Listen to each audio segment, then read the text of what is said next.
originally released on the PlayStation 4 in August of 2020. Death End Request 2 has finally made its way onto the Nintendo Switch to help entice players to make the jump to the Nintendo Switch version of this horror RPG. The port includes all of the previously released DLC, but is that enough to warrant picking up the Nintendo Switch version?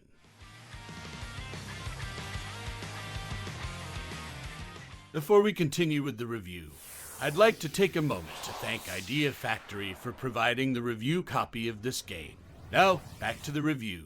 After nearly being killed by her abusive father, Mai Toyama made a hard and life-changing choice, which led to her being sent to an orphanage called Wordsworth, being under the impression that her sister, Sani, was also living at the orphanage. Mai was shocked to find out that no one has ever heard of her before at the all-girls dormitory. However, that wasn't the only strange thing about this orphanage, as after midnight, strange demons and spirits called Shadow Matters begin to walk the grounds of the dormitory, now determined to find her sister and discover the secrets of Wordsworth. Mai begins her investigation. The plot is the strongest aspect of this game.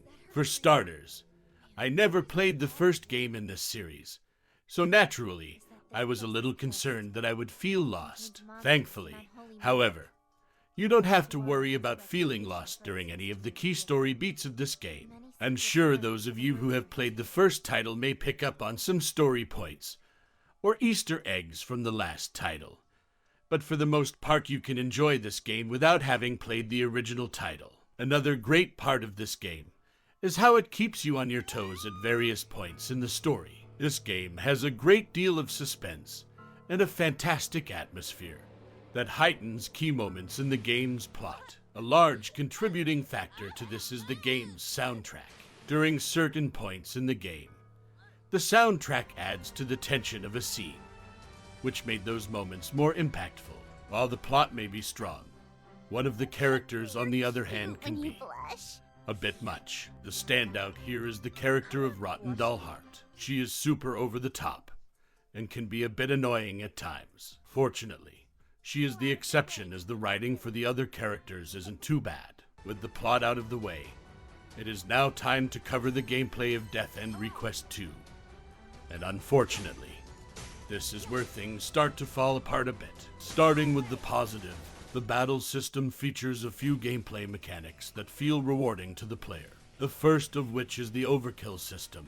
By dealing damage that is more than a demon's remaining HP, the player will trigger something known as overkill. If you manage to achieve this during battle, the overkill will net you extra experience points at the end of the encounter, allowing you to level up quickly. To help deal damage to a large group of enemies in hopes of getting an overkill, the player can use the mechanic known as knockback during battle, by using a basic attack 3 times in a single turn, or by using a move that features the knockback perk. The player will be able to send their foe flying into other monsters that are on the field. By doing this, the player is able to deal a massive amount of damage to a large group in a single turn. Plus, you also have the chance to trigger something known as a super knockback while you are doing this, which can do even more damage. This basically allows one of the members of your party to attack the demon before or after the knockback phase has begun, further adding to the damage dealt. Another key element to the battles are the glitch mode transformations, and how skills are acquired. One of the ways that a player may unlock new skills is by using various combinations of the skills that they already know. By linking together different abilities, the player will occasionally learn new skills that they can use in battle. Going back to the glitch mode for a second, if the corruption level is high enough, a character in your party will be able to transform into their glitched state.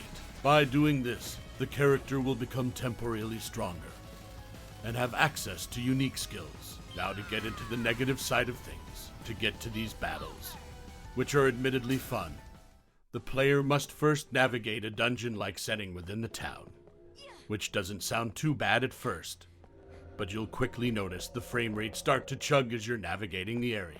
This can make traversing through the dungeon a little annoying at times. Adding to the annoyance is the possibility of getting an instant game over. Early in the game, a new feature will be added to the dungeon.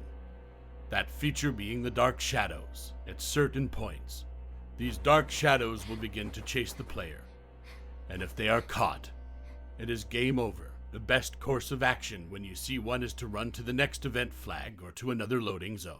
These dark shadows are fortunately not as threatening as they sound, as they often spawn on the other side of the map and are easy to dodge because of how slow they are. The other side to Death End Request is a bit tame when compared to the dungeon traversing and monster slaying that was previously mentioned.